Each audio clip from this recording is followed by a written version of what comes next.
Malam itu sunyi. Bulan mengintip malu di balik awan, menyaksikan langkah tergesa seorang gadis remaja yang berlari di atas genteng sebuah rumah bertingkat. Tubuhnya gemetar, napasnya memburu, dan matanya menyimpan rasa takut yang sulit diungkapkan dengan kata-kata. Ia bukan sedang bermain petak umpet. Ia bukan sedang kabur dari rumah karena cinta remaja. Tapi ia sedang melarikan diri dari neraka dunia. Namanya Maria, tentu bukan nama sebenarnya. Usianya baru menginjak 16 tahun. Ia berasal dari sebuah desa kecil di pegunungan Nusa Tenggara Timur, desa yang bahkan belum tentu muncul di peta. Di sana, angin kering berhembus hampir sepanjang tahun, dan matahari seperti tak pernah lelah membakar tanah. Tak banyak fasilitas, tak ada sinyal yang stabil, bahkan listrik hanya hidup saat malam. Tapi di sanalah Maria dilahirkan dan dibesarkan, dalam pelukan alam dan keluarga sederhana yang hidup dari hasil tani. Ayah Maria adalah petani lahan kering. Padi tak tumbuh baik di sana, jadi mereka mengandalkan ubi, jagung, dan hasil kebun seadanya. Ibunya seorang ibu rumah tangga sekaligus pengurus rumah tangga tetangga, jika ada panggilan. Penghasilan per bulan? Tak pasti. Terkadang hanya cukup untuk makan nasi dan garam. Tapi Maria tumbuh sebagai anak yang kuat. Sejak usia 10 tahun, ia sudah bisa memikul air dari sumur desa sejauh setengah kilometer, membantu ibunya memasak, mencuci baju dengan sabun batang, dan menjaga adik-adiknya ketika orang tuanya sibuk. Meski hidup dalam kekurangan, Maria punya mimpi sederhana. Ia ingin bekerja dan membantu orang tuanya membangun rumah permanen, bukan lagi rumah berdinding bambu dan beratap seng bocor. Tapi mimpi itu mulai redup ketika keluarganya makin kesulitan memenuhi kebutuhan dasar. Harga beras naik, sekolah butuh seragam baru, dan ayahnya jatuh sakit akibat kelelahan di ladang. Harapan Maria berubah menjadi beban yang tak bisa ia pikul sendiri. Suatu hari, datanglah seorang perempuan asing ke desa mereka. Namanya Rini, mengaku sebagai agen kerja luar negeri. Ia datang dengan pakaian rapi, sepatu mengkilap, dan senyum lebar yang membuat penduduk desa terpana. Ia bercerita soal pekerjaan sebagai asisten rumah tangga di Malaysia, gaji besar, rumah majikan yang baik, bisa menabung untuk bangun rumah. Rini bahkan menunjukkan foto-foto perempuan asal desa lain yang katanya kini sukses, bisa kirim uang tiap bulan, dan pulang kampung dengan koper besar. Tentu saja itu terdengar seperti impian bagi Maria dan keluarganya. Di tengah kemiskinannya menggigit, tawaran itu seperti oase di padang gersang. Orang tuanya pun akhirnya berkata, "Cobalah, Nak. Untuk masa depan kita semua." Maria pun mengangguk, tak tahu bahwa langkah kecil itu akan membawanya ke dalam jurang gelap yang sulit ia bayangkan. Sore itu, Maria berangkat ke Kupang untuk kemudian terbang ke Jakarta, katanya untuk pelatihan kerja sebelum diberangkatkan ke luar negeri. Ia menangis pelan di dalam mobil saat melambaikan tangan terakhir pada rumah kecilnya, belum tahu bahwa itu mungkin terakhir kalinya ia melihat kampung halamannya sebagai anak yang bebas. Tiba di Jakarta, Maria dibawa ke sebuah rumah bertingkat di pinggiran kota. Dari luar, rumah itu tampak seperti rumah biasa, catnya kusam, jendelanya tertutup rapat. Di dalamnya, ada sekitar belasan gadis lain, semuanya seusianya, bahkan ada yang lebih muda.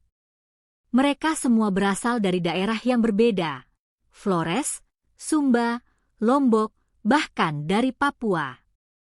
Semuanya punya cerita serupa, ditarik keluar dari kemiskinan dengan iming-iming kerja di luar negeri. Tapi keanehan mulai terasa sejak hari pertama. Maria tidak diperbolehkan keluar rumah, tidak boleh menggunakan ponsel, bahkan tidak diberitahu alamat mereka berada di mana. Ini demi keamanan, kata salah satu staf agen. Makanan mereka dijatah, aktivitas dibatasi, dan tiap pagi ada pelatihan kebersihan yang lebih mirip kerja paksa.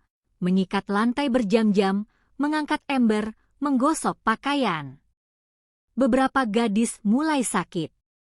Tapi tidak ada yang berani melawan.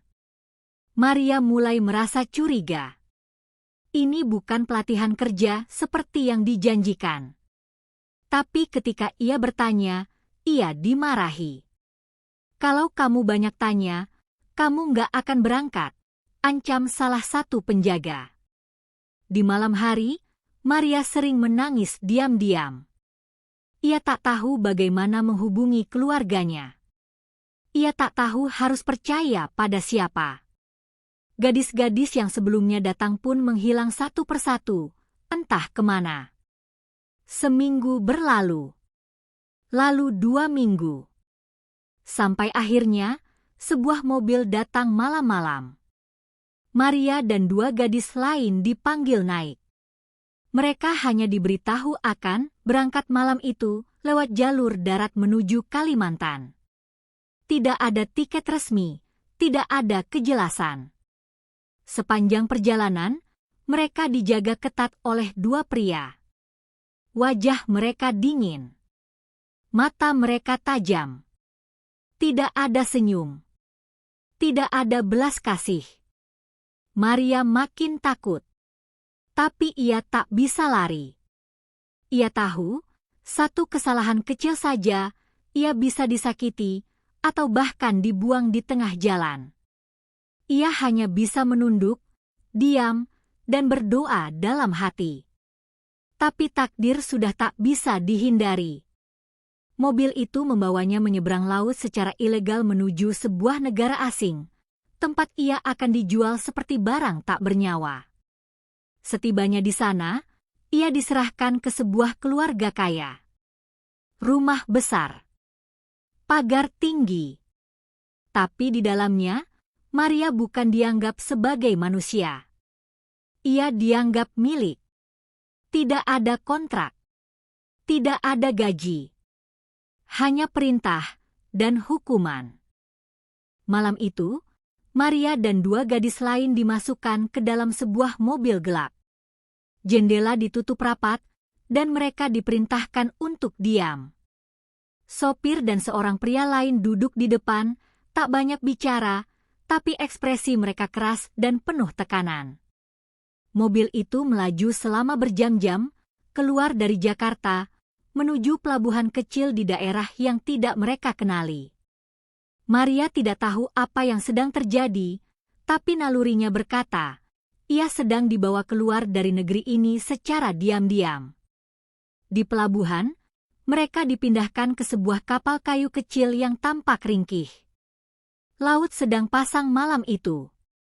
Ombak bergulung tinggi, dan suara angin mencabik-cabik keheningan malam. Tak ada dokumen, tak ada petugas imigrasi, tak ada legalitas.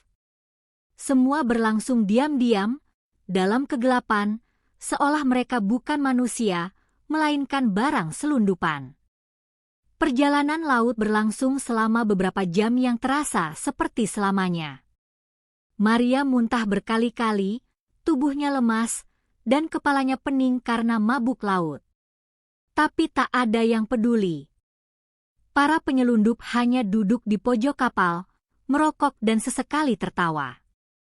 Maria merasa begitu kecil, begitu tak berdaya. Tidak ada tempat mengadu. Tidak ada yang tahu dia sedang menghilang. Setelah menyeberangi laut, mereka masih harus naik kendaraan darat selama 2 hari. Setiap pos perbatasan dilewati dengan bayaran. Kadang mereka harus bersembunyi di bak truk tertutup terpal. Setiap kali ada pemeriksaan, jantung Maria serasa berhenti berdetak. Tapi tak pernah ada yang menangkap mereka. Semua telah diatur. Semua dibayar. Akhirnya mereka tiba di sebuah kota asing. Maria mendengar orang-orang berbicara bahasa yang tidak ia mengerti. Ia tahu, ia sudah benar-benar berada di luar negeri.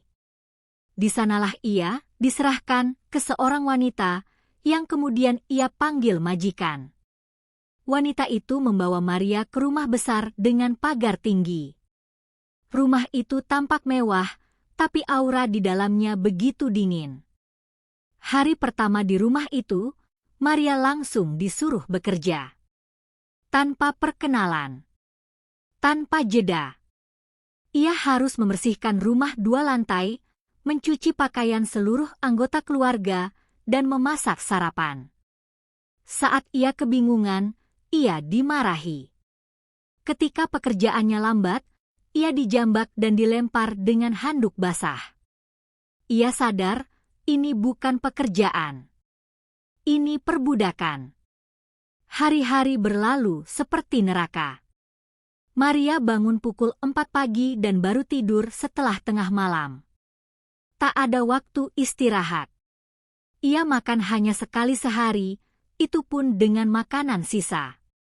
Jika majikan sedang marah, ia akan dilempar dengan sendok, ditampar, atau dikurung di kamar mandi.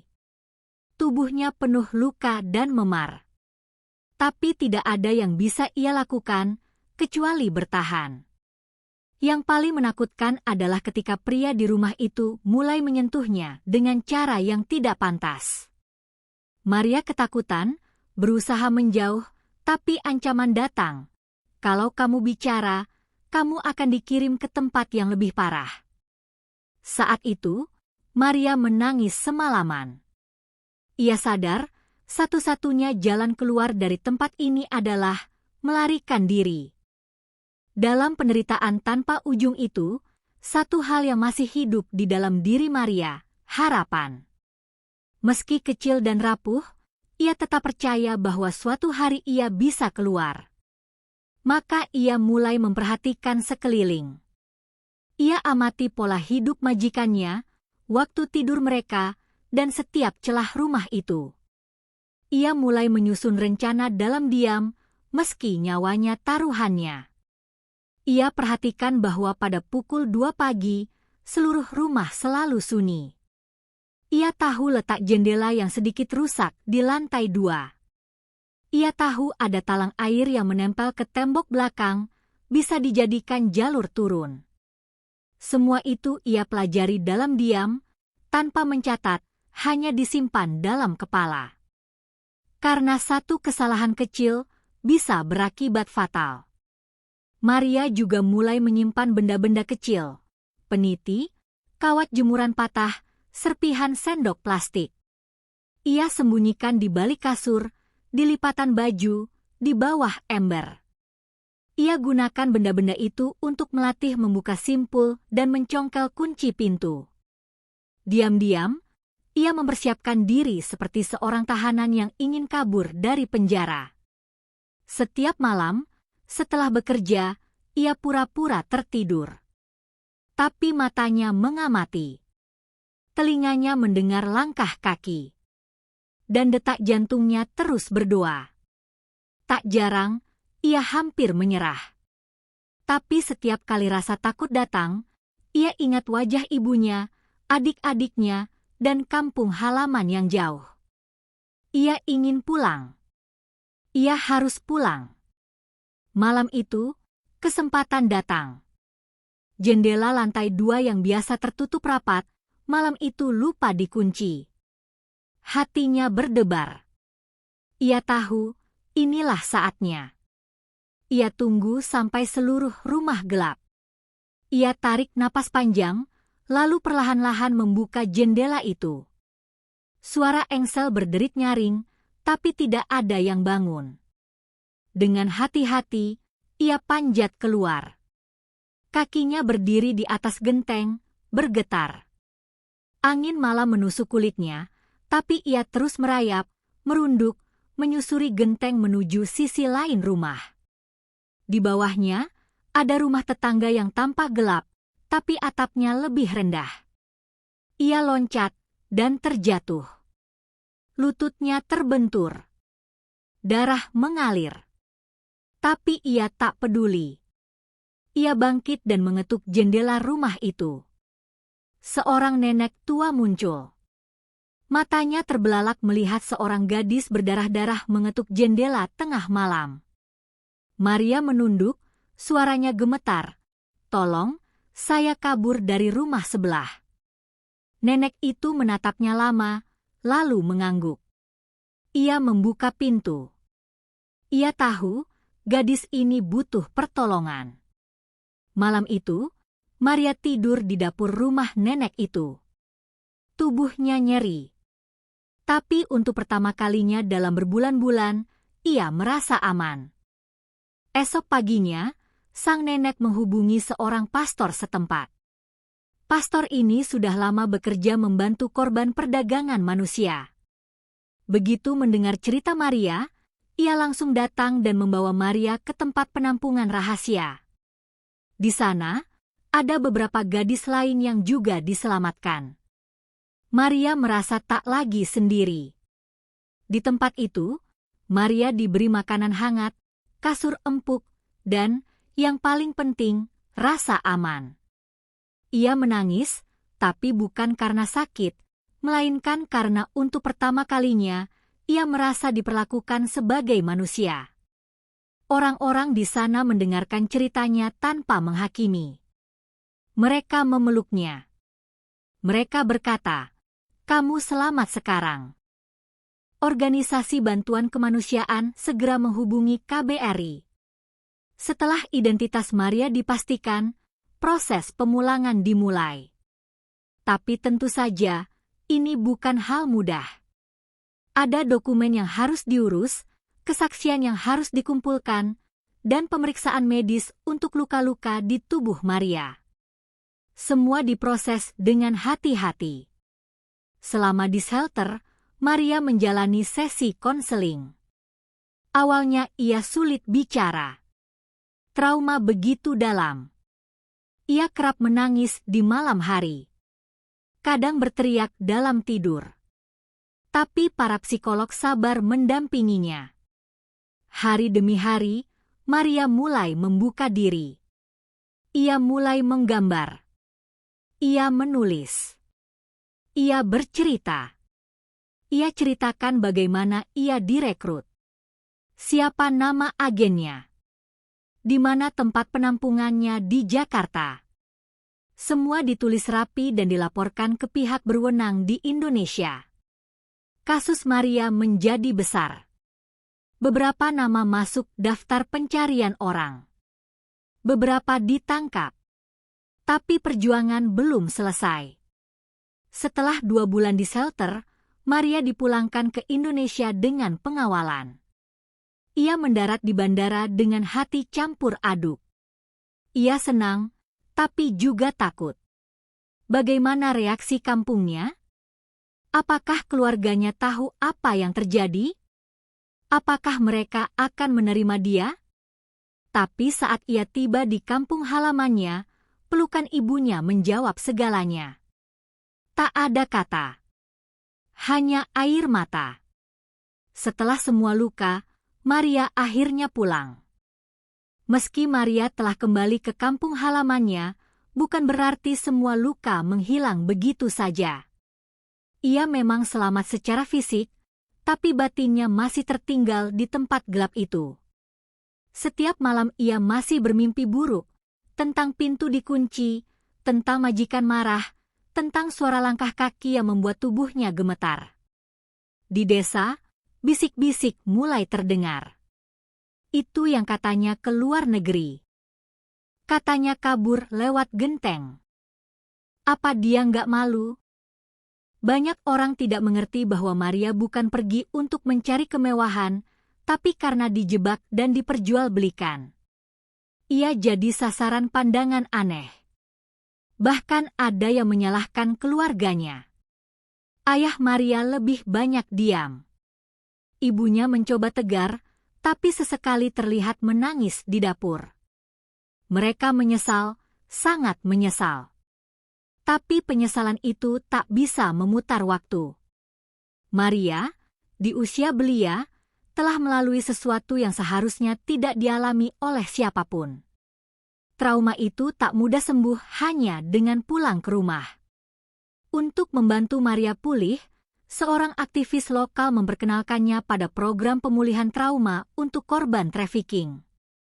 Setiap minggu, Maria ikut sesi bersama penyintas lain. Ia mendengarkan cerita mereka. Ia juga mulai berani menceritakan pengalamannya. Dari sana, ia perlahan menyadari ia tidak sendiri. Luka memang ada.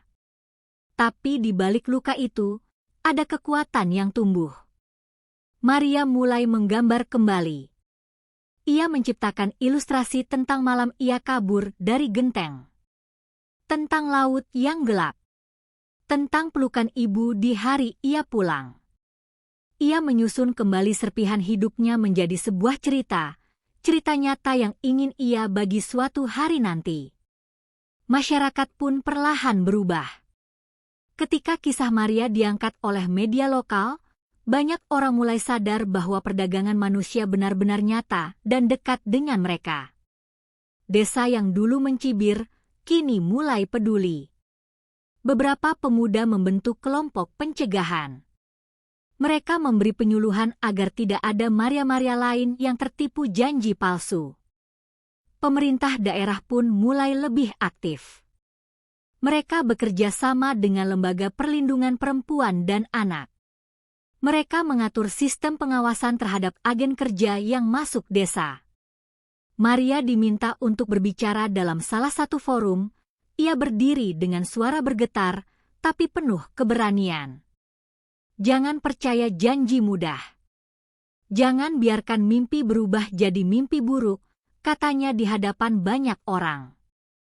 Hari itu, semua terdiam. Tak ada yang bersuara. Tapi banyak mata yang berkaca-kaca. Maria, gadis 16 tahun dari desa kecil, kini menjadi suara bagi ribuan yang belum bisa bersuara. Waktu terus berlalu. Luka memang tak sepenuhnya hilang, tapi Maria telah tumbuh menjadi gadis muda yang kuat dan penuh tekad. Ia memutuskan untuk melanjutkan pendidikan, meski harus tertinggal 1 tahun dari teman sebayanya. Ia ingin menjadi seorang perawat, bukan hanya untuk bekerja, tapi untuk menyembuhkan. Ia percaya, jika ia bisa selamat dari gelapnya dunia perdagangan manusia, ia bisa menolong orang lain yang terluka. Ia belajar keras, mengikuti kursus tambahan di kota, dan sesekali membagikan ceritanya kepada kelompok remaja. Kisahnya menjadi alat pendidikan. Ia ingin mencegah tragedi yang sama terjadi pada gadis lain. Bantuan datang dari berbagai pihak. Sebuah organisasi internasional menawarkan beasiswa bagi korban trafficking, dan Maria terpilih. Ia menangis ketika menerima kabar itu. Ia merasa seperti diberi kesempatan kedua. Bukan sekadar untuk hidup, tapi untuk hidup dengan tujuan. Suatu hari, seorang wartawan datang mewawancarainya. Di akhir wawancara, sang wartawan bertanya, "Apa yang membuatmu bertahan?" Maria menjawab dengan lirih, "Karena saya tahu, kalau saya mati, mereka menang. Tapi kalau saya hidup, saya bisa lawan."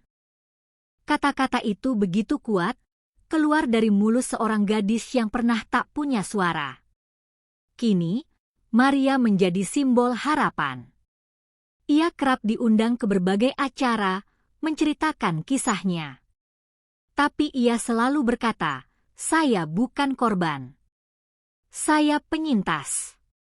Saya masih di sini." Kalimat itu jadi mantra bagi mereka yang pernah jatuh dan ingin bangkit. Ia juga bermimpi membangun rumah aman di daerahnya, tempat perempuan dan anak-anak yang selamat bisa tinggal dan belajar.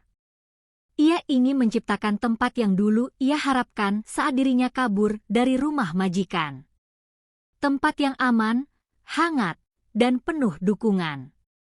Dari seorang gadis desa yang diperdagangkan secara ilegal, Maria menjelma menjadi pejuang kemanusiaan. Dari genteng tempat ia melompat demi keselamatan, kini ia berdiri di panggung-panggung kecil menyuarakan perubahan. Ia tahu, kisahnya adalah luka. Tapi ia juga tahu, dari luka itu lahir kekuatan.